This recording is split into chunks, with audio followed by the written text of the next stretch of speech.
Hello and welcome back to the Staggies View podcast. This is season 4, episode 17, and we are today looking ahead to our huge Scottish Cup clash against Partick Thistle, as well as rounding up all the latest transfer news that has been going on in Dingwall.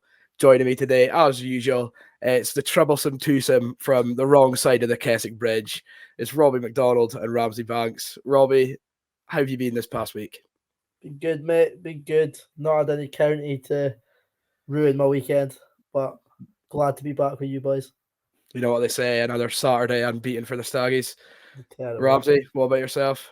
I'm not from that side of the... I grew up 20 minutes away from that's a you, good mate. point. Yeah, that's a good point. I take offense to that. But apart from that, You shocking butchered this, Peter, statement, mate. I'm fine. Nah, with it. you reside in Inverness now, though. That was my Well, point. not me, I was in P7. It wasn't my fault. Unbelievable. But no, I'm fine. Apologies. How are you, mate? Me? Well, Yeah. apart from just preparing and failing to slag you two off, I'm doing pretty well. Well, nevertheless, boys, since we last spoke, there's been no football played for a change, which is always good, which means we don't have much to moan about this week. But there has been a lot of transfer action. So, you know, the first couple of weeks of the transfer window was all quiet. We're getting a bit concerned. But Derek, he's just been keeping us on our toes. And nevertheless, now we've had a bombardment of ins and outs. But before we bore you with our opinions, we can hear from the gaffer himself. I was lucky enough to be along at the press conference this week. So we will play in now everything he had to say about all the latest ins and outs. So enjoy. Yeah, I mean, we've done 3 signings so far in the loan market. We're hopeful to confirm another one in loan either today or tomorrow. And then we've got agreements in place for another 2 players on loan as well. So we're just waiting for the other clubs to either take in players to move the ones out. And we've just added strength and depth to the squad. It's important we do that. And as I've said, competition for places has got to be good. And the 2 other names that you have confirmed internally, are you able to shed any light on that? We can't at this moment in time. You know, the one that we have already here, we're just waiting on the paperwork being done with a foreign club at this moment in time. And we have the other 2, but they're not here. We've got to confirm that. But you know, we're hopeful of doing that probably next week. No, we've obviously looked at the goalkeeping department. We're given competition there. Defensively we'll have to do that as well, which we will do. Midfield, strengthen that up, competition for places in the wider areas as well. So I've looked at all the squad, and it's important for me to, you know, take in players that are going to add to the squad that's already here. Yeah, I mean, Ben Purrington was coming to the end of his contract, and we picked up a fee for Ben, so that was important. It frees up some wages for us. And Kyle Turner wanted some game time. I was going to be able to give him that, and he's going to the Championship in Raith Rovers to get that. So Kyle, sort of long term, is obviously still signed up for next year as well.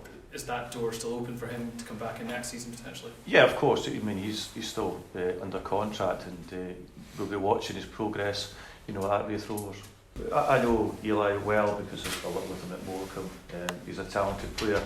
He's here with us now with the idea of going back to Cardiff next season to go and play first team football for them. And he's an excellent player. George Wickham's as well, you know, a really highly rated goalkeeper down south, which is important. And Brandon is a talent, and the Ross County supporters are going to, you know, see a talented player, you know, come into the ranks of Birmingham City. Yeah. In Brandon's case, I suppose, you know, is this a really good opportunity for him to sort of have that breakthrough at senior level? Yeah, we're really fortunate to have him because he's contracted to one of the biggest agency in the world, and you don't often get a talent like him to come to your club in a first loan, and he's one that he can take the ball, he can run with it, he can open up defences and score goals as well. And I think that, you know, the 3 signings we've made so far will help us. We've made a 4th, and he'll definitely help us as well. all these guys come immediately into the mix. Yeah, if everything can get right, then the 4 of them will be involved in the 20-man squad for the weekend. Yeah, I mean, it's something that I've always liked to do, and I probably spoke about it when I was here recently. I like to have a freshness to the squad. I like to have people looking over their shoulder and looking to see what's happening. Comfort is not a good thing. Comfort makes things easy, and I need to get people uncomfortable and push them to stay in that team. You can get talented players in and loan. We only had 2 loans, Scott High and Will Nightingale. We can do 7 loans, so I will have 7 loans here by the end of the window. And obviously, Will, one that you kept on as well, was that one that you identified quite early on as being someone that you wanted to be? Yeah, I mean, Will, Will needs to play games on a consistent basis, and that means that put a run of 10, 12, 15, 20 games together, and if you look over his career, he hasn't done that yet, and that's what we have to get him to. I've really been impressed with him in training, and he's improved over the last couple of weeks as well, and he's a front foot defender. He's quick, he's strong, and that allows us to play in a slightly different way going forward. There's been obviously speculation about Jan Danda, and I think the club, I'm right in saying the club has made it clear that you're not for letting him go in this window. Yeah. Are you resigned to losing him in the summer, Derek, or is that an open book, hopefully? Or? That depends on a multitude of things, but in this window, we've had no offers for him at this moment in time. We want to keep him, and we will keep him in this transfer window unless someone pays money that we think that is acceptable. But from our point of view, he's a player that I like watching and training and playing, and we want to keep him. This 4th signing of the window that hasn't been announced yet. I appreciate you won't want to give too many details. I think you said this one's from a foreign club? It's from a foreign club, but he is English. So to take the departure tally at the club to 5, we'll start off with the first permanent exit that we had. Bit of a surprise, I would say, for most county fans. Ben Pennington, who's been first choice left back under Derek Adams, leaving the club. He's returned to his hometown, signed for Exeter City, and Derek Adams confirmed that we did pick up a fee for Ben Pennington. But nevertheless, as I said, he was first choice, and personally, I kind of expected him to maintain that role and continue to be first choice. But how do you see it, guys? Ramsay, what are your thoughts on Pennington leaving the club? I mean, I am quite surprised. There were rumblings of it in the summer, and Exeter was the club that were rumoured to be interested in the summer. So if it was to happen, I would have expected it to be then. But yeah, it did seem that Purrington was very much Adams's man. When I asked Adam the question after the Kilmarnock game, obviously Purrington played under Adams at Plymouth, and Adams did say, "Oh yeah, if I've not been clear enough, then I'll go to Ben and get him to sort of relay messages if I have to." So I'm not sure if it's a case of Adams changing his mind and wanting something different, or Purrington wanting a new challenge. But yeah, I'm a little surprised. But it is the position we're most deep in. We've got Harmon and Reid as well. So hopefully hopefully both of them can step up in different moments. But we'll see who Adams favours out of the two. Well, that's the thing. We've got, like, as you say there, we've got Reid and we've got Harmon. Like, you would say we've got 3 pretty, at least adequate left backs. Like, none of them, if they're in the team lineup, are you thinking, oh, here we go, this is going to be a nightmare. I think all 3 are definitely good enough to get a chance in the Scottish Premiership. And as far as I'm aware, we're getting a transfer fee, which obviously helps. But I believe Ben Purrington was one of the highest paid players, at least that was rumoured. So if you're spending so much wages on a left back when you've already got 2 in behind them, you can kind of see the logic in moving them on and maybe giving Harmon or Reid another chance and reinvesting those funds in a position we maybe need more of. Yeah, I completely agree with you too. I think although it was unexpected, it's far from a panic, why is he left sort of thing. I think I kind of half expected a left back to move on. I just didn't think it was going to be him. I thought it was maybe going to be Reid out on loan or Harmon, obviously maybe getting a move down south to what you would call a higher level. But obviously we're talking about the two left backs we've still got, and we're going to get into what we want to see in the team later on. But not taking a specific opponent into account, who would you feel Adams is going to go to be the first choice left back now? I think he'll go to George. I think he'll pick Harmon. Whenever we've subbed on a left back for Harmon, for Purrington, or in addition to Purrington, Harmon's always been the first choice off the bench. Has Reid even played a minute under Derek? I don't think so. Yeah, I don't know if he has. Yeah, that's a good point. I don't think he has actually. I think it'll be George, but I think Reid will get his chance now that Purrington's away. Yeah, Josh is off. Like, he hasn't played at all under Adams, but he has been off the back of an injury. I think Adams is maybe like, just easing him in a wee bit. I don't know. I feel like Harmon, if Harmon can get to if Harmon gets a chance and takes it, if he gets to the levels that he did in like towards the end of last season, where he was scoring goals for the club and like actually helping out the attack quite a lot, I think that'll probably win Adams over.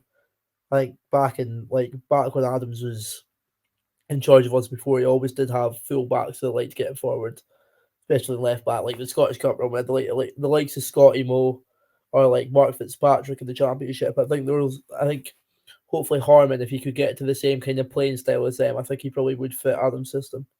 But yeah, Reid's a perfectly good enough player, if not. Definitely. I mean, I would say the same thing about Reid in terms of being attacking.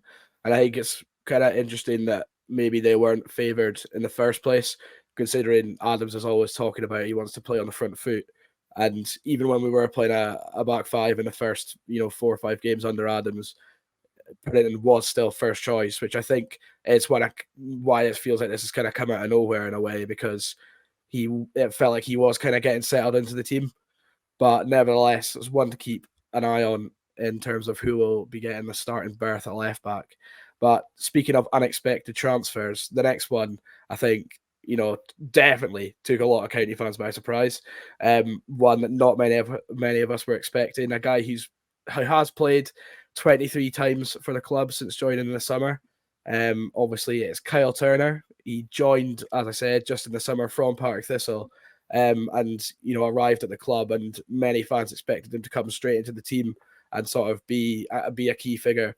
It's not really worked out for him. He has played football. He's not started many games, and especially under Adams, he seems to have been completely frozen out, no matter what shape we're playing.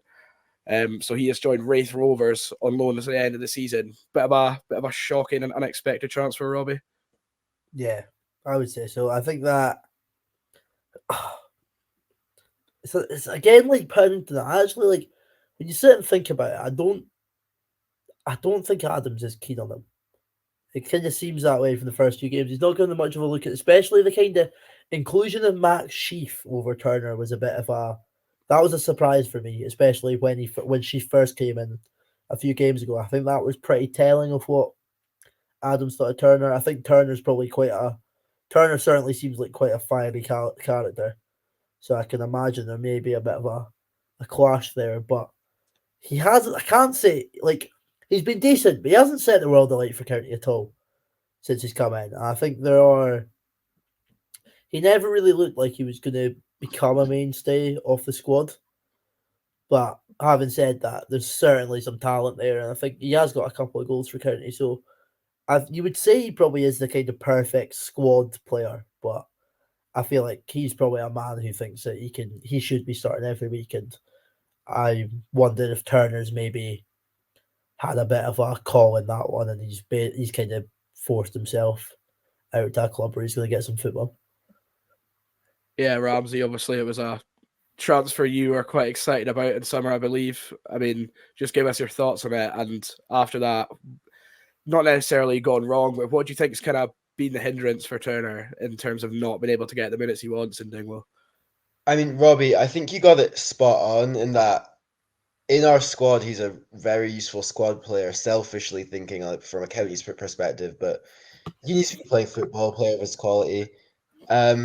He hasn't really gotten going this season, and I was really excited for this transfer, as you said, Pete, just because I had my Partick mate Oscar in my ear every week telling me how good this Kyle Turner was. So he's not really got going that much this season. He's had a few games where he's come in as a sub, where he's had to play out wide. He's been shifted around positions a little bit. He hasn't really consistently started in one position across the season. So it's a little disappointing, but I think it was in that interview that you played of Derek Adams. I think at the end of this season, the door hopefully should still be open for Turner. Yeah, definitely. I think it's interesting to think about. You mentioned there him being kind of shifted about. I think that's not helped him in a way when he first came into the team and Malky was playing the kind of 4-2-2 with 2 10s. I think that's where he looked best. And obviously he's a great talented player, but I was never overly impressed when he was asked to play that deeper role. I think it kind of didn't suit him. But I think what's really not helped him is the form of Danda. And I think when you've got someone like Jan Danda playing in front of you in your favourite position, it's never going to be an easy task, is it? Well, that's what I feel like. The fact that Turner has been allowed to go makes me. I don't want to be too hopeful here, but it's making me think that maybe Danda is going to be staying. I feel like if Adams did have that thought, Danda's going to be away, or if like there was any concrete offers from the likes of Hearts or down south, or even Hibs mentioned this week, I feel like Turner's a player you'd be trying to do everything to make sure you've still got in the squad as that backup to him. So hopefully, if Turner's being allowed the chance to go out and play football, that might mean that Danda might be sticking around a wee bit longer. Yeah, definitely. I mean, we might as well just jump forward slightly and talk about Danda. Obviously, as you said there, some Hibs rumours culminating on Twitter this week. Hearts, obviously, we know about. We discussed it last time. Bolton being mentioned. Last summer there was teams like Ipswich, Birmingham mentioned. But according to Adams, there's been no bids whatsoever for Danda as things stand. And he's, was asked about is he resigned to losing him in the summer and kind of didn't really answer the question. I think we all know we're kind of resigned to losing him in the summer. It was a bit like the Charles Cook situation. But nevertheless, I think, with no bids coming in and Adams quite adamant to hold on to him until the summer, I think that's quite a bold statement in terms of, Adams being able to kind of have that relationship with him and make sure he kind of wants to be about until the summer. And I think that can only be a good thing for us. And we all love him, don't we? Well, it's first of all, yes, I love Jan Danda, but secondly, it seems that it's because we've set quite a high asking price. So, first of all, if it's from a team down south, it's good because the whole thing of Scottish teams outside the Ugly Sisters sort of rolling over for teams from down south and accepting lower offers. It's good that we don't seem to be being lowballed. I think I've always kind of said that I'd rather have 6 or however many months is left of the season of him, and then just let him go for free. Obviously, it would be good to get the money in, but I don't know. We can't have everything, and with the way we're fighting this season, we really, really need Jan Danda.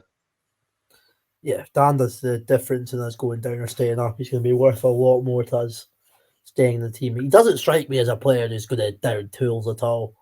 Nah. Even if he was maybe Definitely hopeful he was going to get away, he's a pretty professional character from what you come across. He doesn't Good seem guy. like he's not a player who seems to like throw strops or that on the pitch. I feel like he's a player who's going to want to showcase his ability, and like if he's going to earn himself a move at the end of the season, he's going to have to play well to get himself a decent transfer down to England. I also think that given that a team's now able to get him on a free and they're not going to have to pay a transfer fee, it probably means that he can get himself more wages out of it if teams have more money for the transfer. So maybe it will work out for Dan in the end. I think ideally for us, he doesn't sign a pre-contract. I think if he signs a pre-contract, that's maybe where you can see a player's head turning a wee bit. But I don't think, even if he does, I don't think he's the type of player who's going to be acting like that. No, Hopefully- I completely agree. Hopefully, if he does sign a pre-contract, you could sort of look at it as well. If you're Jan Danda, well, I've signed a pre-contract at ex-club. I can kind of get that out of my mind now and focus on county for the last month I'm here. You never know, but hopefully if he does sign one, it's not a case of, well, I'm going to be there next season. I remember Malky fingers saying crossed. about. Sorry, Ramsay. Oh, I had nothing else to say. I was kind of hoping someone else would save me there. I had nothing else, but continue. I remember Malky saying about Iacovetti how Malky basically said to him, like, we've given you an opportunity here. Give us everything for the last few months of your career and we'll let you go for free. Like, I think Danda's probably seeing that as well. Like, Danda was a player who was without a club after Swansea, obviously, and County are the team who have kind of given him the chance to get back and like put himself back in that window and kind of put himself back in the limelight a wee bit.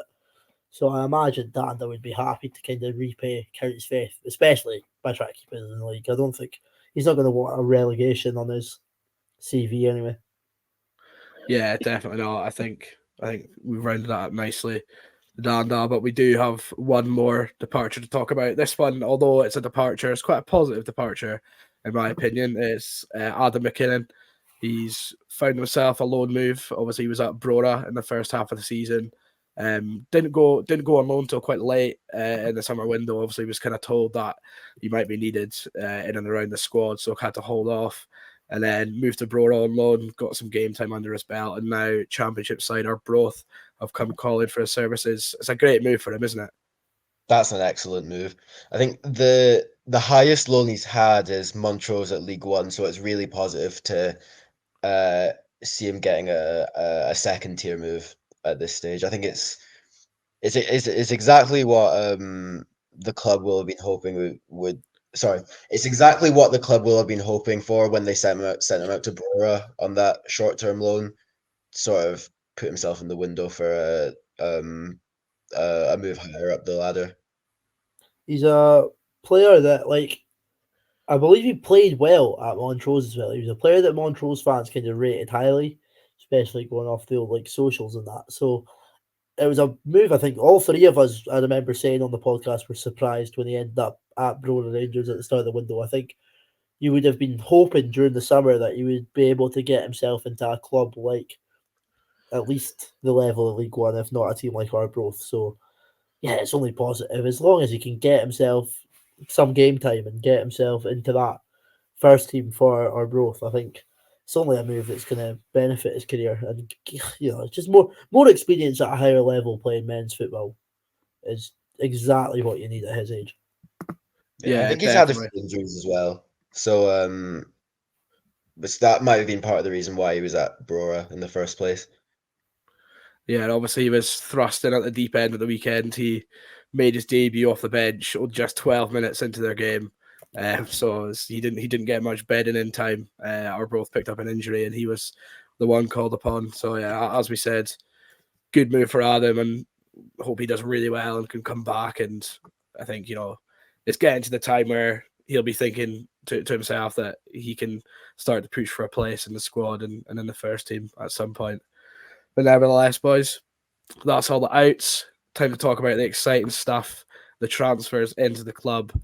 First one we had on our hands was George Wickens, a goalkeeper on loan from Fulham. He's an England youth international, had a loan stint at Wealdstone before. He was actually third choice last season and this season for Fulham in the Premier League. So coming from very good pedigree, and we can hear from the new man in between the sticks right now. Welcome to the tropical highlands of Scotland. When did you get up? I'm losing track of days. Last Tuesday. Yeah, I split the journey up, so it definitely helped, but a bit of a slog. And how are you finding things so far up here? Yeah, really enjoying it. It's all obviously new for me, and to come into a new environment in January it's different. But yeah, the lads are brilliant. Everyone's been really welcoming with me, the goalies, the lot. So yeah, I've really settled in well and enjoying it a lot. Yeah, I've had about a week of training now, so yeah, enjoying that and getting to know the lads. Obviously, having players in front of you that I haven't done before, and just getting into it really and understanding the lads and how it all works. But yeah, it's going well. I'd spoken to the gaffer beforehand a couple of years ago. That never materialised for reasons at Fulham, but yeah, I had a really good chat with him back then, and a similar chat with him a couple of weeks ago as to how he works and how the club's run. And yeah, for me it's a big pull, and obviously not only that, the league, there's so much exposure here and some big games coming up, and yeah, just for me the next step is to sort of come here to this sort of level and prove what I can do.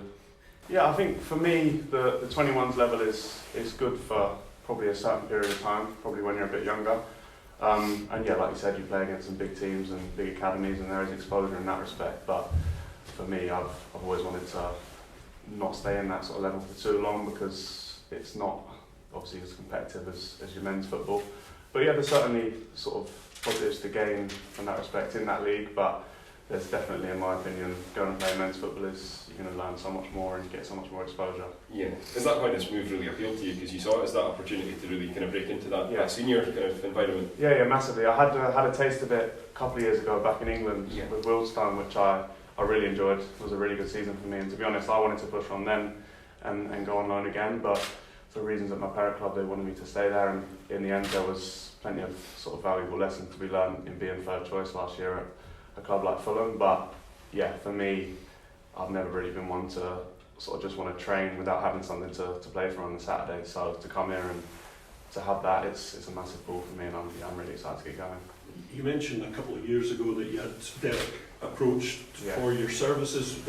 Can you sort of expand on that a wee bit, and does it give you a wee bit of confidence in the move that he's obviously been keeping tabs on your career? Yeah, and that was obviously something as well when I had that conversation with him more recently, the fact that he has sort of kept tabs on me ever since and showed that sort of faith. For me, it's obviously nice. You want to come into somewhere where you sort of feel valued and you feel like they sort of want you for and know you well, and yeah, and having that conversation a couple of years ago to then for that to sort of be reignited again and have another conversation with him, for me was obviously very helpful and a pull for me to join here.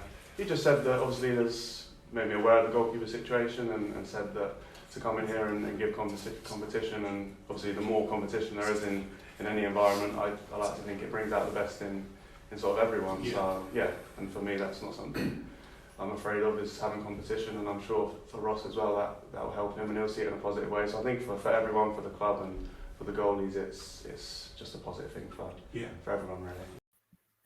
Ramsay, maybe another sort of unexpected signing, getting George Wickens in the door, considering Ross Laidlaw has become so established in the Ross County Sticks. What do you make of it? I mean, Laidlaw's always played his best football when he's had competition from a loan from down south. It's probably a little harsh on Ross Monroe, because obviously at the start of this season, Malky will have told him it's obviously now up to you to provide that competition. I think the last loan keeper we had was Jake Eastwood, who got recalled early, I think. So Laidlaw's had a year now without that sort of, if you want to call it that, traditional Laidlaw English loan competition. That doesn't really roll off the tongue, but you know what I mean. He's had Baxter, he's had Eastwood, he's had Maynard Brewer, he's had Duhan. So it's probably one of those. You never know. As you said, Pete, he is from really good pedigree. You know, Fulham, training in and around their first team squad, being third choice. So we could see him have quite a few first team minutes as well if he turns out to be really, really good. But to be honest, I don't see him displacing Laidlaw. Laidlaw has just been that good so far. Yeah, obviously, you know, I would, you know, I get what you're saying about the fact Laidlaw's played his best football when we've had a loanee, but I would kind of argue that the past year, you know, despite our league positioning, is maybe when we've seen the best of Laidlaw, and I mean especially towards the end of the season, you can kind of, you know, place a good chunk of the blame of staying in the Premiership on his shoulders. But would you say that, you know, this game coming up on Saturday is not necessarily a good chance, but maybe an opportunity for Wickens to just go straight into the team, considering it's a cup match, Robbie? Yeah, it could be. I don't think. Like, Adams isn't the type. We'll talk about the Scottish Cup a bit more, but Adams isn't the type of manager who's going to play. He's not going to down tools at all for the Scottish Cup. So I think if Wickens comes in and Adams thinks that Laidlaw is a better goalkeeper, I think he probably will stick with Laidlaw. But Wickens is certainly high. He's highly rated from what we see. Obviously 6'5", which is ridiculous. And it's not like, but it's not. I know you can't just go off height because we've had plenty tall players have been mids, but 6'5", 22-year-old, he's raring to go. Like you can tell. I think like you were at the press conference yourself, and you said he was seemed like a pretty decent guy. Yeah, came across really, really well. It's quite confident as well, I would say. Robbie, I thought you were going to end that pretty. yes, handsome, isn't He is. I'll leave those comments to you, Ramsay. Yeah, James Brown's not a mention for a while. True. Won't be getting any more now. This boy's joined. Yeah, so nevertheless, George Wickens in on goal. And just a couple of days later, we had our second signing of the window. Obviously, with Turner and Ben Payton leaving the club, freed up a bit of room in the midfield areas. And the first midfielder who joined the club was Brandon Keller, on loan from Birmingham, a central midfielder, someone who's very, very highly rated despite being just 18 years of age. He's made one appearance for Birmingham City, but been playing for their under-23 side and seems to be, incredibly highly rated, as I said, by their fans. So quite an exciting signing, chaps. Yeah, this seems like, sorry, Robbie, this seems like a really good one. I think I don't think I'm wrong in saying he's more of sort of attacking midfielder. Yeah, So by I think the he's, sense of what Adams was saying, yeah. Yeah, I think this is probably to take Turner's place in the squad right now if, fingers crossed, we keep Jan Danda to sort of provide that competition, come on in matches, even start if we can find a place for maybe deeper midfield, you never know. He seems really highly rated. I think it's his first loan. I think Malky always said it's sort of kind of difficult for a player on his first loan, which is, obvious.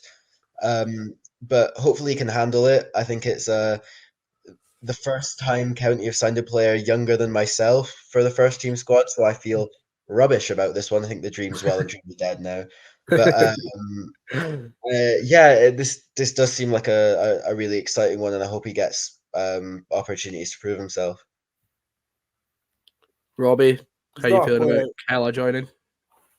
Yeah, he certainly seems like an exciting player, going off the kind of reviews and the just the mentions he's had from Birmingham fans. He's not a player I'm going to pretend that I know an awful lot about. I haven't watched much Birmingham under-18s football in the past couple of years. Maybe should have to prepare myself for this podcast. But going off Adam's comments there, Adam certainly seems like he's a really exciting player, and he's I don't know, just whenever Derek Adams is signing an attacking midfielder, I always just think he's going to be a bit of a player.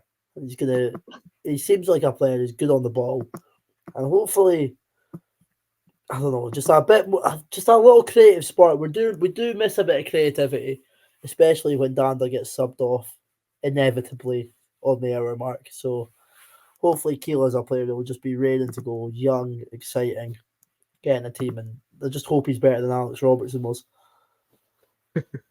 Yeah, indeed, and obviously the signings kept on coming. And another midfield addition, someone who Derek Adams has worked closely with before this season. In fact, it is Eli King on loan from Cardiff City, one we spoke about in the previous podcast. So he's been linked. There have been rumours, and then a couple of days before it happened, Cardiff City page on Twitter kind of said, "Yeah, it's happening. He's on his way up," kind of thing. And we were just waiting for the announcement, waiting for that crown emoji to come on Twitter. But this is one personally I'm really, really excited about. I think Derek Adams can't speak highly enough of him, and neither can Cardiff City fans. And from what we hear, they're kind of feeling like after this loan, he's going to be ready for their first team. So that excites me a lot. That's a telling point. I think that Adams coming out specifically saying that King is pushing to get himself in Cardiff City's first team. And Cardiff, that's no pushover. I'm sure. Do Cardiff still have Aaron Ramsay in their squad? They do. Yeah. Their team is they've always had good midfielders, Cardiff, especially in that for a team in the Championship. So I think if King's kind of envisioning himself in that level, he's going to need to perform this season. And going off what Morecambe fans have been saying about him, he hopefully will be able to make the step up. Yeah. Ramsay, I'm not really sure how much I can add to what Robbie said. It's obviously It's always good to sign a player that's that highly rated and also has had a loan under his belt, obviously at Morecambe. Um, it'll be good. It'll be good for him personally to play in a different league system, obviously in Scotland instead of England. And if what's being said is true, and this is his sort of last couple months before a right year in the squad of Cardiff City, that is very, very exciting. Yeah, this loan kind of reminds me of the Charlie Larkin loan. He was kind of coming in when he's already been in and around the first team and made appearances, and kind of they kind of at the time Birmingham were thinking that was his last loan before it was time, and at the end he did get a new contract at the end of it. So again, maybe it was quite an attractive loan for players like that. So fingers crossed that one works out. And I think considering he's worked under Adams before, it's probably, he's probably quite well placed to go straight into the starting 11. Adams has probably got a level of trust there with him already, I would imagine. But nevertheless, Adams boys. really does love bringing players around with him. Oh, yeah. Yeah, I know. I'm surprised we're not getting a Jan Song going. Yeah, or a Jordan Slew. Yeah, still time. Still time. Anyway, boys, that rounds up the latest transfer news. George Wickens, Brandon Kayla, and Eli King into the club. And since the last time we spoke, Adam McKinnon going out on loan alongside Kyle Turner, both to the Championship, and Ben Pennington exiting the club on a permanent deal to Exeter City. So 5 out overall, 3 in. And as we heard from Derek Adams before this, more on the way in. He said that by the end of this transfer window, we will be maxing out all 7 loans. I actually had expected someone to be announced today, according to what Adam said, but nothing's materialized. So I'm thinking keep your eyes peeled tomorrow, whether this podcast will be out or not. It probably will be out, and we'll probably have missed it. But from what we know, it's an English player who's contracted to an overseas club who will be joining Ross County on loan. There's been a few rumours on Twitter recently about Cameron Borthwick Jackson, who was formerly of Man United, and Burton. Again, he's a left back, so it's not one that I would say is screamingly obvious. I was hoping it was going to be an English winger who was formerly of Watford and Crystal Palace. But maybe the less said about that, the better. An English striker currently at Bayern Munich. We've gone there, not it. Anyway, so before we round up all the transfer chat, lads, what do we still need, and what do you want? Tell me. Wingers. I want exactly what we need. We need a centre back or 5. We need the wingers or 3. Yeah, we can get a couple. If we can get at least 2 wingers, maybe that's a bit hopeful. 1 winger, a good solid centre back. That'll be decent enough for me, I think.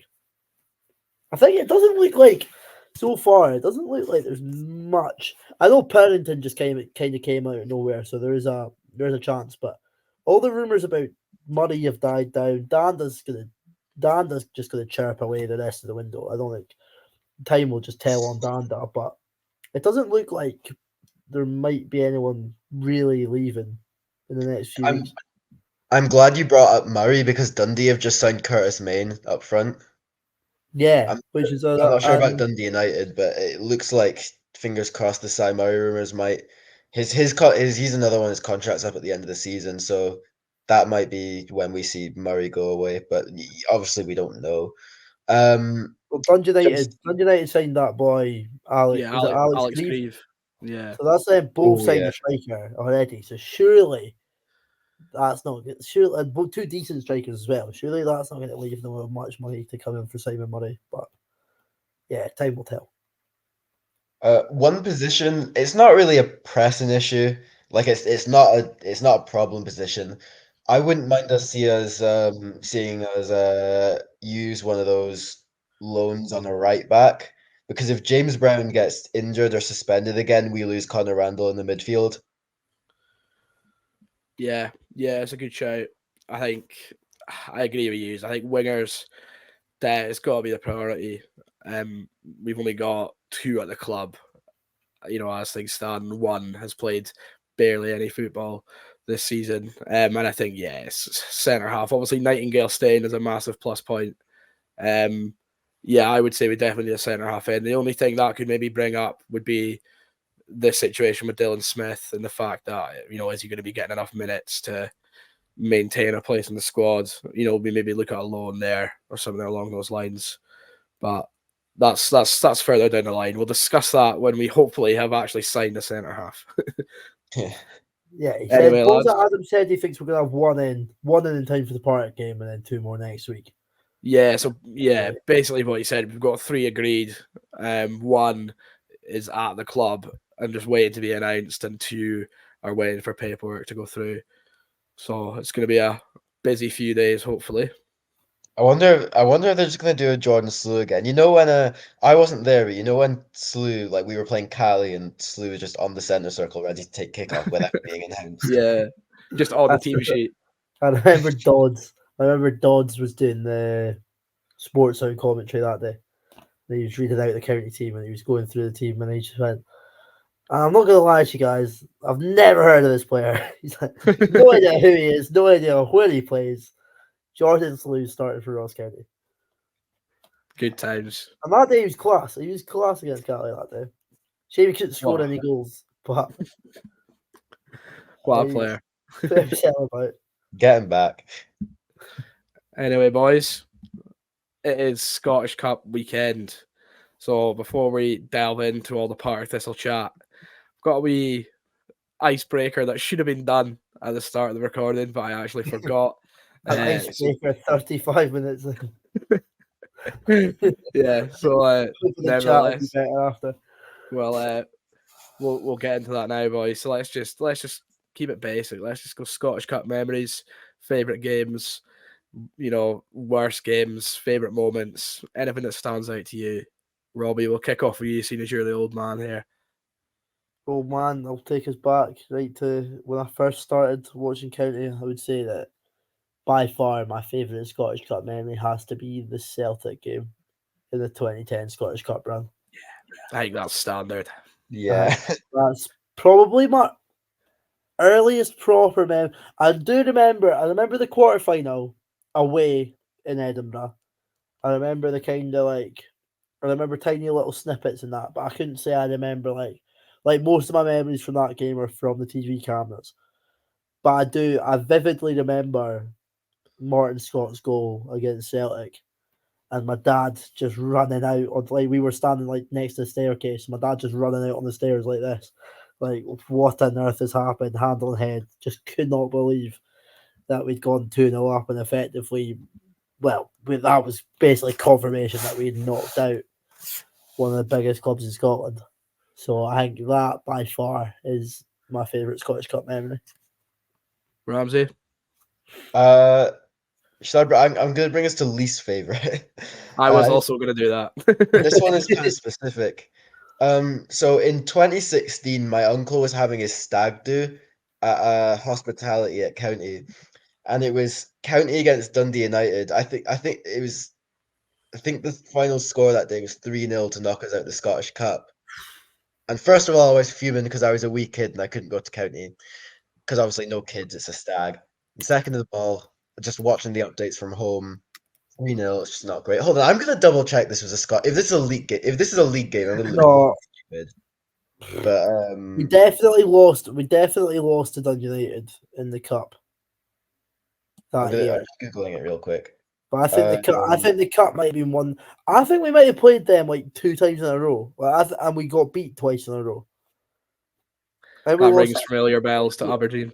We lost, exactly. We lost 3-0, and we lost 1-0. I can't remember which was the cup and which was the league, but it was a dreadful, and that was literally. I'm sure that was the week before the Scottish Cup, the Scottish League Cup final as well. Oh no, this was in the league. Never mind. Brilliant, Ramsay. Well done. Yeah. Well researched podcast. I've got a second bad memory. I think this was also 2016. Jamie Record went to clear off the line, hit it against the back of Scott Boyd, and it went in against Linlithgow Rose at home. So niche. I don't remember that. I do. I remember that game. So we beat Linlithgow Rose 4-2, I think. I remember Yeah. that game. When Linlithgow Rose took so many fans, like their Aye. atmosphere is quality, and that actually reminded me. That kind of atmosphere reminded me of when we played Hibs in the quarterfinal in 2010. When the 2010 game against Hibs, I think there was 1,600 county fans at Easter Road, and it's just all hope. Like there's very, very little expectation in a game like that. So that was a brilliant away day. Yeah, my least favorite. I'm going to take us to is more recent. Ramsay, we were there. Livingston away in the I Scottish actually Cup. wasn't there. Were you Well, not? I think Robbie. I was there. Aye. We were at Livy away the day the trains got cancelled, but that was in the league. Yeah. Been too many bad Livy away experiences. They're all getting merged into one. But Robbie, you know what I'm on about. Jack Burrows, right wing. That's all that needs to be said. Ben Payton, left wing.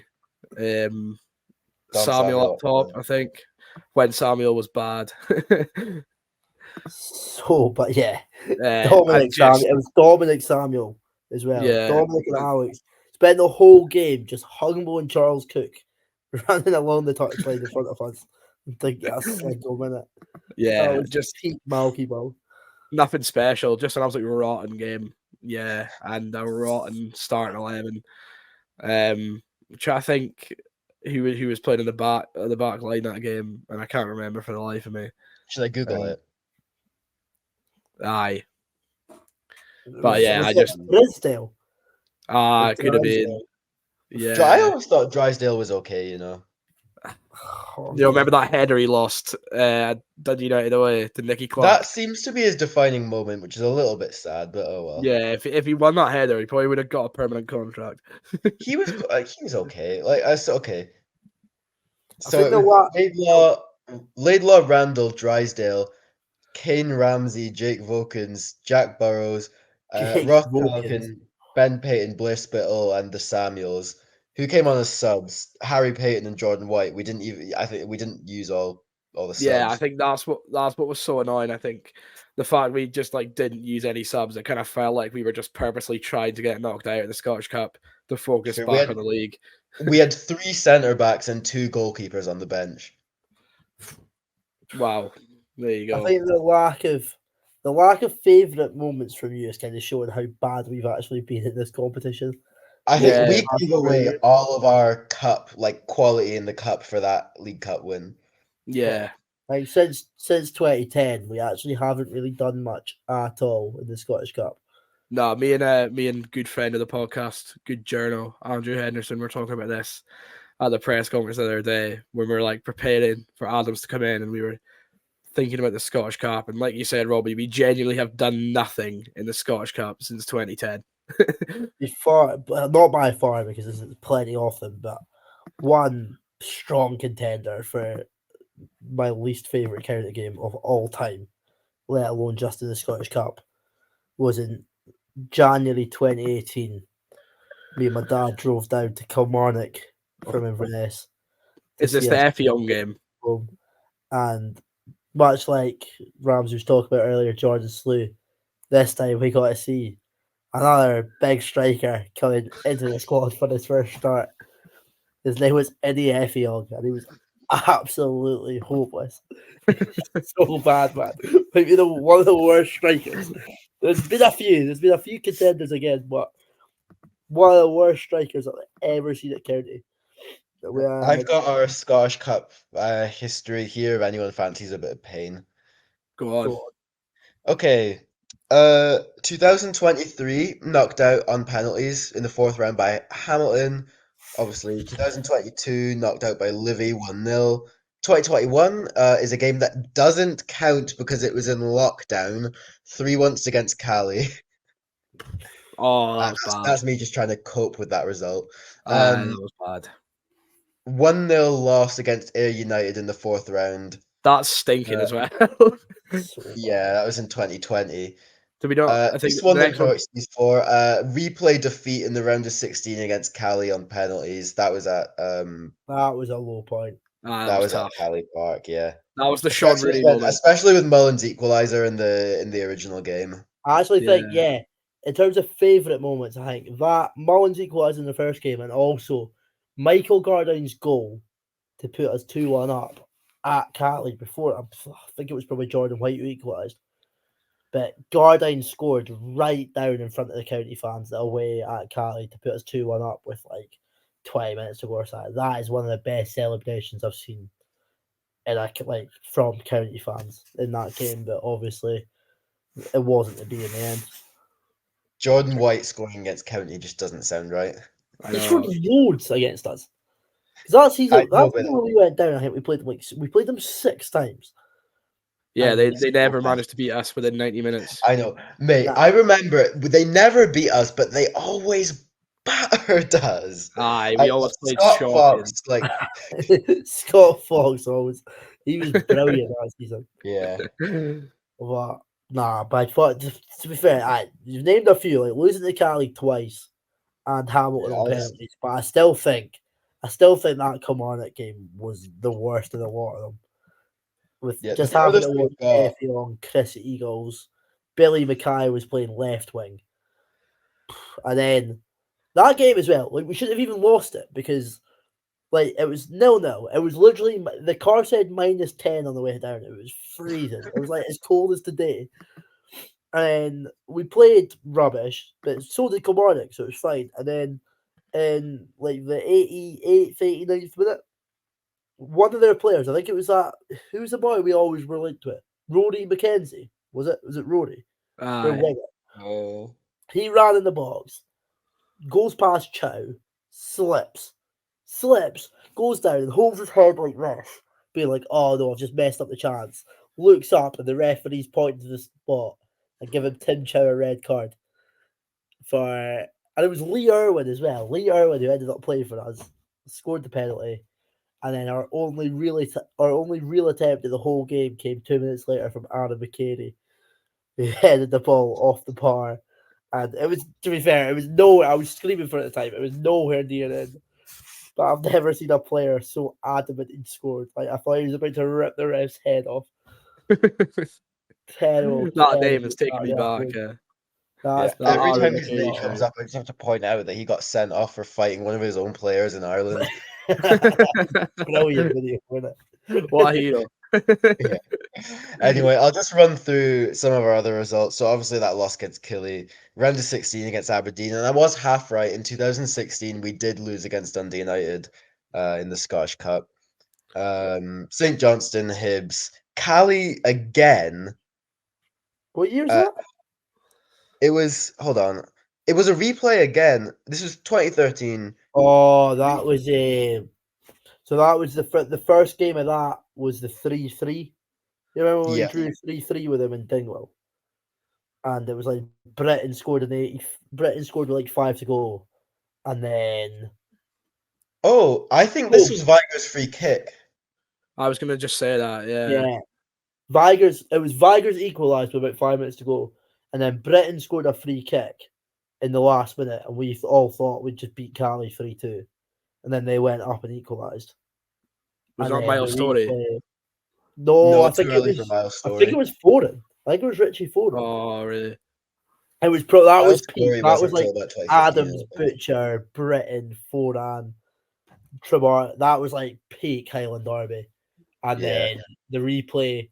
I'm sure the replay was the game. I think Ross Stokely headed the ball off his own crossbar for County. That was like his homecoming against Cali, and he tried his hardest to score an own goal. The flipping little rat. Yeah, I think we've had plenty lows in the cup, but the highest high that we've had in the Scottish Cup was under Derek Adams. So surely it's time to go again. So that takes us back to present day. Obviously, as you mentioned, Robbie, Derek Adams, the homecoming, Scottish Cup, Partick Thistle, making their return trip to Dingwall, looking for revenge after we inflicted the worst result in their club's history on them just before the summer there. The ghost of Dingwall past. Obviously, they're doing all right this season. Chris Doolan in charge. Obviously, he's a club legend himself. They're sitting third in the championship on 36 points. They've won 10 matches this season, which is not bad. Unbeaten in their last 3. Obviously, their side's changed quite a bit since that playoff game, but they've still got that core there. And, we know how much of a tough game they gave us, throughout both legs. We looked, no one needs us to go over this again, but we did look completely down and out, and we looked done and dusted. They had us absolutely on the bloody ropes. So, by no means, despite them being a championship club, is this going to be an easy tie, lads? Yeah, it's a big challenge. We obviously know from last season, because the two clubs came up against each other in the playoffs, and I watched them last weekend, and they did really well against Arbroath. They're an excellent outfit. They've got a lot of good players, and from my point of view, it's a club that I grew up with. Donny McKinnon was the old kit man there. My dad played for them, and I used to have the old Partick Thistle strip. So it's a fabulous football club. They've got a good young manager with them, and a lot of talented players in the squad. Yes, of course, and we've got to go there. So here and win the game. You've got home advantage. We've got a squad of players that have had a couple of weeks rest from action. We understand that Partick Thistle have played, in that period, but from our point of view, it's given us an opportunity to try and get players fitter, and then that have been out injured, and we've done quite well in that. A moment I will never forget is 3-0 down before Dan does penalty, talking about Airdrie away. Yeah, we were convinced. I was so convinced. Did get a wee trip to Airdrie away this season. Lovely day out. But there was no change in my mind that we were down at that point. But nevertheless, they returned. Robbie, are you confident? Nope. Really. God, I don't know if confidence is the right word. Hopeful. I do think it is. It's not a draw I wanted. Like when the draw was made, I thought I never like drawing top end championship teams. We drew bottom of the championship last year and lost. So I feel like a top end championship team is not a team that you want.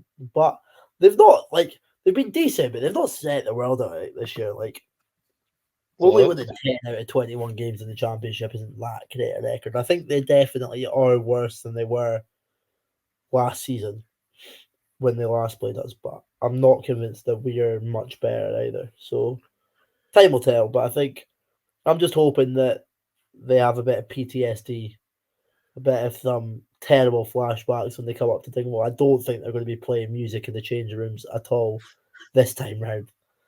And time will tell, but I think Adams, it's a game that Adams will be desperate to win. So Ramsay, Partick Thistle, are you confident or are you dreading it? You know what? I'm feeling good. I'm feeling good for this one. There is no basis for me feeling good, but I do. I feel like, you know what? We have been shite in the cups. We've been terrible in both cups since we won the League Cup. Derek Adams is back. He's Mr. Scottish Cup when it comes to Ross County. I feel like it's time for something good. Let's road to Hampden, soon come. Fingers crossed. Yeah, well, I certainly hope you're right. So nevertheless, boys, it's been a while since we've done a starting 11 for the upcoming match. So I think it's time to get our heads together. If we manage not to argue too much about a back 3 or a back 4 this week, we might actually make some progress and get a good team. Just thought about giving you a pre-warning. I don't want any of that. Do we have enough players for a back 3? Is Smith back? Just about. We'll go. It's going to be a back 4. Isn't it? Is Smith back and is Baldwin suspended? Nah, I don't think he is. Oh, and I also don't know if Baldwin's suspended, and no one else knows either. I think I asked about every single person in that presser, and I asked Jack, Michael as well, and no one's got a clue. Hope the club though before we have Robbie, message him. Park situation. Message him. Nah, we'll do, mate. Actually, do it. He might reply when we're recording, so ask him, is he suspended the weekend? What, Jack himself? Aye. Yeah, to be fair. It's worth a go. Yeah, as long as we don't have a Queen's Park situation like last time, like they had last year. Yeah, that would Pally, be oh my ideal. God. I think we'll be Anyway, alright. are we wanting Ross Laidlaw on the nets? We are. Oh, I am, I think. Yeah, I am as well. Robert, Yeah, I think so. I think. Did you actually message Jack Baldwin? I think it's harsh to. I think it would be harsh to get rid of Ross Laidlaw. No. are you going to patch that question? What'd you say? Did you actually message Jack Baldwin? No, of course not. Oh. Well, to be yeah, okay, whatever. Maureen. Anyway, back four or back five? Back four. Back four. Yeah, gotta be. Let's go from right to left. Seeing as left's a bit of a talking point. Robbie, talk me through your back four from right to left. Back four from right to left. We'll start with James Brown, and then Will Nightingale, Ryan Leake, and George Harman. Decent. Ramsay, any disagreements? Nope, none. Same for me. I think Harman is the favoured left back. He was when Perringen was there. Obviously, he was the favoured sub left back when Perringen was there. I think now he'll be bumped up to starter. I think we'll see Reid off the bench at some point, which will be good because it's been a wee while. I think it was Aberdeen at home was his last game when he got that nasty injury. And I think, yeah, Ryan Leake, Will Nightingale. I think even if Baldwin isn't suspended, I think it'd be harsh to leave Leake out, and I think Nightingale has been in better form than Jack, even though he is the cover star of this podcast. Yeah, I think I completely agree. And I agree. I think suspension or not, I think maybe a short spell on the sidelines could maybe rejuvenate Baldwin a bit. I think he'd probably be inclined to agree that his form's not been what it once was. But yeah, I think I agree. But if it changed, I wouldn't be, all too disheartened. Say if Reid was to start at left back, I'd be more than happy with that. In terms of midfield and shape, what are you guys thinking? Not sure. I think. Are we thinking it will be a two and then a one, or so to speak, a two and then a danda? Yeah, I think it'll probably be like a 4-2-2. To be honest, I think it'll be like two wide tens kind of thing that we played against Hearts and Aberdeen. I imagine he'll go with Danda and Sims to start. I struggle to see him chucking any of the. I could be completely wrong, but I struggle to see him chucking any of the new boys straight away. I don't think he'll play Keller straight away. I could see him playing King straight away. I think King comes straight in. King comes straight in. So what? King and Danda? No, King and Allardyce sitting. Oh, King sitting. Is King a holding midfielder? Yeah, more so. He's an 8. Okay. Yeah, okay. King, Allardyce, Danda. But then again, Randall. We don't really know the situation on Allardyce or Randall. They were I don't think Adam's missing. Too keen on Randall sitting. He didn't shed much detailed light on that during the week either. He said that the guys who are out are pretty much going to be out, which makes me think that Allardyce is still going to be out. Obviously, Randall, we know, wasn't out through injury, but we don't know why he was out. He was unavailable, so he could be back. But that kind of, with those two out, it kind of leaves us quite short in the middle. I don't think he'll play, but what's the story with Callaghan? He's still out injured. Still out, okay. Well, who? Yeah. Callaghan. Oh, man, never again. She really is kidding. Damn it, Kenny. Oh, my word. I think it'll be King and Latoure, Danda, Sims, White and Murray. Robbie, the thing I love about you is that you don't mince words. Yeah, I never know. Maybe he could find a bit of form under Adams, but if he plays anything like anything like he was playing before his injury, he shouldn't even get a look in with some of the midfielders we've got now. Fair enough. Yeah, each to their own. Say that like I don't agree. I mean, yeah, he did just. I remember his highlight last season was assaulting a Killie player. Yeah. To be fair, if he did that again, I'd bring him back. Anyway, I think I'm inclined to agree with you, Robbie, in terms of the midfield four. I think if we just park the players who are like we think aren't available, to be on the safe side, and I think I would go Laturi and King. I think Sheaf was decent, but he's not a holding midfielder, and he was bypassed a lot in those 2 games that he did start. When he was on the ball, yeah, I thought he looked good, but he's not combative enough to play in that deep role. I feel like it's quite obviously they're a completely different profile, but it feels a bit similar to when Turner played in that deeper role. It's like, yeah, he's quality and he's got technique, but he's not really. Not got that dig. He's not a powerhouse to play that role. Sheaf could not tackle really in that deeper role, which you need to do. But I thought his reading of the game was really good. I thought he'd made a good few decent interceptions. Obviously, we were rubbish, like against Aberdeen. We were terrible. But I think that's one of the things I noticed about Sheaf in that role. In an ideal world, we would not see him have to do that again ever. But I thought his reading of the game was quite good. I thought he managed to intercept quite a few dangerous looking balls. That said, we did get cut through like butter. They ended up in behind our defense so many times. But every time that happened, it wasn't really Sheaf's fault, I don't think. Yeah, I think he didn't disgrace himself. But like you said, nobody played well. So there's definitely a cause for debate. But I would go Laturi and King, I think, if you agreed, Ramsay. Yeah. Nice. And then Sims and Danda, I guess, could be debated that Henderson had minutes off the bench against Aberdeen and was one of the only players in the team who managed to muster up a shot on target, despite only being on the park for about 3 minutes. Could he be chucked in? Do you think Adams fancies him, maybe? Obviously, I hope what you so. would call a winger by trade as well. You might fancy him because of that.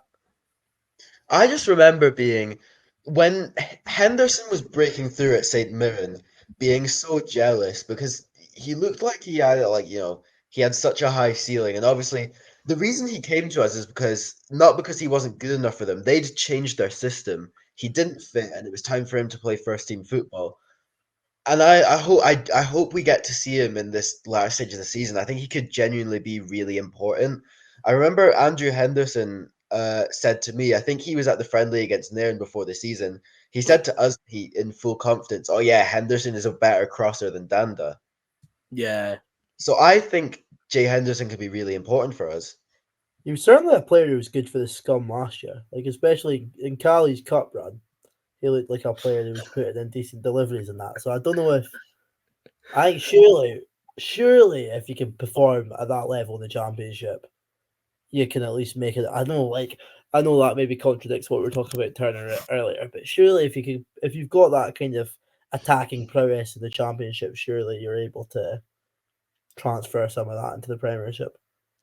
I think it's a good sort of game to introduce Henderson, to give him his first start. I think, yeah, obviously we want to go and do well in the cup, and we want to go as far as we can. But I think there has to come a time where people have to be given opportunities. If we keep it the same and keep it stale, especially after the result we've just had, then I think we're probably doing something wrong, especially as you guys have mentioned, the quality we know he's got. If we just kind of waste it, then what was the point buying him? What was the point bringing him to the club? I think against a lower league opposition, I think it's time he got a start. And I think whenever we've seen sort of short flashes of him, I have been really impressed. So I think I would probably tip him to start. And no disrespect to Sims, because I think he has stepped up to an extent. But I think the lack of wingers we have, obviously Dan does nailed on to play on that left-hand side. No one's going to come near him. I think it's time for Henderson to get a look in. Yeah, and I remember when it wasn't common knowledge that Jay Henderson was injured and we were at Motherwell away, and I said really loudly, "Where's Jay Henderson?" and he was in the stand behind us. Yeah. I think Sims will start, but if I was picking, as we are for the Staggies V11, I would give it to Henderson. Yeah. Well, that is us all agreed. that's the midfield filled in. So 2 striking spots. We've got a choice of 5 now, actually. We can go for Brophy, Samuel, Murray, White, or Wright, who returns to the club from Elgin City. Obviously, it'll be probably quite unlikely that he would be chucked straight in. But who would you be inclined to pick as your front 2? You know what? For a cup game, you want players who can come up with like big iconic moments that you're looking back and it's a cup tie. You're looking back at cup ties 5-10 years. You want players who can give you like something in a flash, and a Jordan White and an Alex Samuel can give you that 100%. But I think we've seen it from Murray, like some great goals from him. We've been waiting for Brophy to come in and just do what he did against, the likes of Dundee United last season, is that he'll give you he doesn't even need to take a touch. He'll run onto it, whack, goal. And I think that's the type of thing you're looking for in a cup tie. I agree. This is a good team to give Brophy a run out against and see if he can get to those levels that he was at when he signed this time last year. I think Adams kind of hinted at that as well, in the fact that obviously we've not had a game these past few weeks, and he said something he's focused on quite heavily is, getting players up to speed. And I feel like that comment was probably quite aimed at Eamon Brophy, considering what he said about him a few weeks ago and the fact that he was miles off it. So I think if we were going to see Brophy come in and start, it's probably going to be against Thistle. I think you're right. I think it's a better environment, especially a home match. Hopefully a good crowd behind them. It's better to do it now than, leaving him on the bench for another few weeks and have him further set back. I think we signed Brophy to come in and be the star man, the big hitter. Time to see it. I think get him and Henderson into the team and let's cook. That's what I think. Well said. Yeah. The other striker. Guys. Sorry, yous, and sorry, listeners, if you can hear meowing, my cat's screaming at me. It's going to be Simon Murray, isn't it? Yeah. Agreed. I think especially after he'll be having flashbacks to the second leg of the playoff, bombing down that right-hand side. I think if we see some more of that, he could scare them. I mean, we know what he's got. He's got raw pace, directness. And I think if we're really going to trouble him, I think his skill set is massively going to be able to do that. And if that team's up to scratch, if that team plays how they can do, there should be no trouble from Partick Thistle. But if all those players play to their abilities, they should be able to tear them apart. Yeah, fingers crossed. Well, the Staggies view starting 11, the team that we would field against the visit of Partick Thistle. Ross Laidlaw on goals, a back 4 of Harmon, Leake, Nightingale and Brown, followed by a midfield of Laturi, debut for Eli King in the centre of the park, Danda on the left, former scum Jay Henderson on the right, as Robbie put it, and Murray and Brophy up top, which is, to me, a tasty team. A damn good team. Indeed it is. So, boys, that concludes the Scottish Cup. So, to finalise that, I'll ask you, got to get a prediction from you. Hit me. 4-3 instead of 3-3. Oh my days.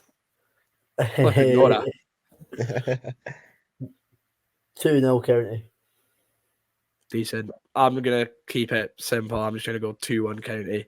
Hopefully a last minute winner. We're all feeling pretty confident. And at the presser, so was Derek Adams. He actually mentioned the words, win the Scottish Cup, I believe. So we could hear a bit more from him now. Yeah, I think it's really important. I think that, for the supporters, finances as well, it'll help us. But, to get through to the next round and whoever we pick up, if we can get there, will be, hugely important. And we'll be here on Saturday trying to do that if the snow stops. And obviously last time you were at the club, you had a successful run in the Scottish Cup. Is that something you'd like to try and emulate? I would love to. Yeah, we were a championship club at the time, and we went and beat the likes of Hibs and Celtic on the way to the final against Dundee United. So it was something we would love to try and do and win the Scottish Cup. Well, lads, to round off the podcast this week, we finally have 2 questions from the listeners. No way. Um, No way. yeah, believe it We're or not. joking. Guys, we don't have we only have so much time. Chill down. But Sorry. we're always big. Yeah, I was a bit sarky, mate. So we'll get them answered. First question comes in from Sean Campbell, good friend of the podcast, and a man who's currently stepped up to be an SLO at the club, which is fantastic news. So this is a great question, by the way. So he's asked us one player, past or present, in their prime, who you could realistically sign in this window.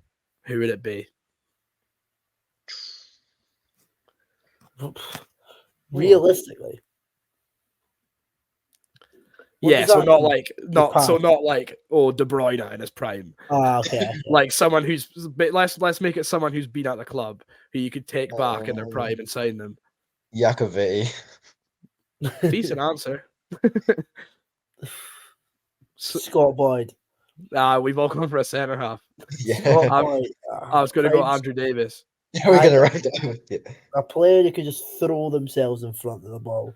Yeah, I was like someone who just loves heading and kicking the ball, and like Just I just ball- remember even balls on the line. even in the last season where Andrew Davies was at us and he was so injury prone. I remember like the 1 or 2 games he would come back in, you just realize how good he is and like how much of a difference it makes having a centre half who's like just a big brute. And I would love if I could take anyone back for like this current squad, I think Davies would fit right in. I agree. As Agreed. well. Another question from another friend of the podcast. The friends are providing today. It's actually Staggies View member and Golspie expert Jack Howard.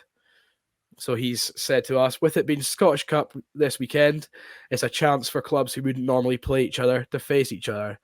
So he says, what away day in Scotland would you like to do that you haven't done already? Ooh. Another cracking question. Golspie away would be super. Golspie we could get a wee trip up. Maybe Jack's folks could cook us some scran. a wee nice night at the Howards. I think that would be a fantastic away day. I have never done Arbroath. I think Arbroath. Yeah. Maybe not in January. It might be a bit chilly just now, but Arbroath I think is a ground that will definitely have to be visited. And Brecon City as well. I've never done Brecon. Obviously they're like quite far down the pyramid now. Like I think it'll be I can't imagine that they're in the Scottish Cup this week, are they? But I'd like to see They might be. I don't know. I mean, Bucky are. famed for that's true, but famed for their big hedge. I don't want to do Bucky Like, away Arbroath again anytime soon. Arbroath or Brecon. Yeah, I say Bucky is one of my favorite grounds. I love Bucky, but that day was one of the worst of my life. Yeah, I think for me, in terms of away days, shamefully, I've never done Ayr, so I would quite like to go to Ayr. I was quite famed for the terraces, and I agree with you, Robbie. Arbroath meant to be cracking. Surely a good couple of boozers, etc., down in Arbroath. So, yeah, one of those two, I would say. God, that would be chippy. I was gonna Oh, say definitely. Spartans. Mm. I think Spartans Anything are. to get to Edinburgh, Ramsay. Sorry.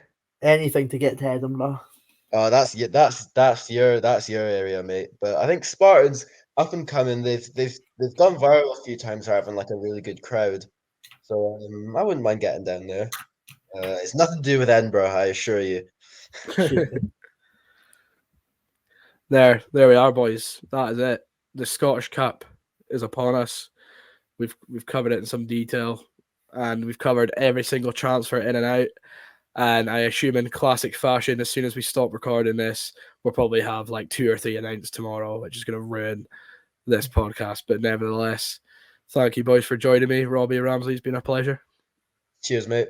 As indeed. Can we just say we would have had a tweet of the week, but turns out county fans are really lacking part of this January season. Okay.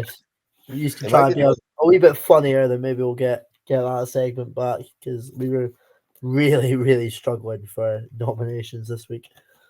Yeah, we were. He's not wrong. Get up the game, up the game. Anyway, if you would like to send us in some questions, we would really appreciate it. 2 is a record for like the past 3 months.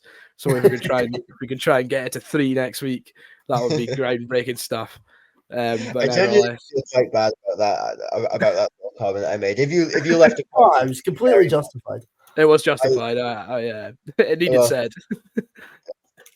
Thank you for listening this far. I genuinely feel quite bad about calling you out. Yeah, as Ramsay said, thanks for listening. We'll be back after the Partick Thistle game to review that one and preview the big task of Celtic away, hopefully with some more new players in the squad. So we'll see you in the next one. Thanks for listening. Take care. Bye.